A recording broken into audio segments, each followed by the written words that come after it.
स्वागत बा आप सभी के आज के वीडियो में। तो चलिए शुरू कर जाओ भोजपुरी के ताज़ा खबर बिल्कुल फटाफट अंदाज में। रोज ऐसने खबर देखे खातिर हमनी के चैनल के सब्सक्राइब कर ली और ये घंटी के दबा दी।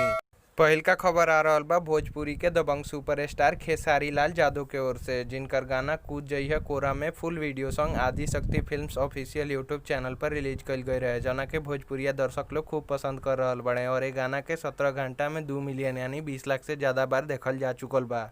ये गाना पर खुद खेसारी जी अपना बेटा के साथ एगो वीडियो बनैले बाड़े जौन की खूब वायरल हो रहल बा, जौना के हम अपना यूट्यूब चैनल पर अपलोड कर दहल बानी। आप सभी चाहें तो जाके देख सकतनी।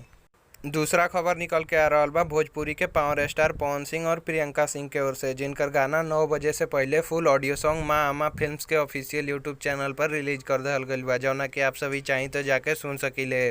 तीसरा खबर निकल के आ रहल बा भोजपुरी के सुपरहिट गायक और अभिनेता प्रमोद प्रेमी यादव के ओर से, जिनकर गाना रुआ रुआ देता दुआ full video song city music official YouTube channel पर रिलीज कर दहल गइल बा, जौना कि आप सभी चाहें तो जाके देख सकीले। चौथा खबर निकल के आ रहल बा भोजपुरी के rock star singer Ritesh Pandey के ओर से, जिनकर गाना गरीबी full video song Riddhi music world के ऑफिशियल यूट्यूब चैनल पर रिलीज कर दहल गइल बा, जौना कि आप सभी चाहें तो जाके देख सकीले। पांचवा खबर निकल के आ रहल बा भोजपुरी के अभिनेता राकेश मिश्रा और यश कुमार मिश्रा के ओर से, जिनकर फिल्म इच्छाधारी नाग के गाना मन में लड्डू full video song entertain music Bhojpuri के यूट्यूब चैनल पर रिलीज कर दहल गइल बा, जौना कि आप सभी चाहें तो जाके देख सकीले।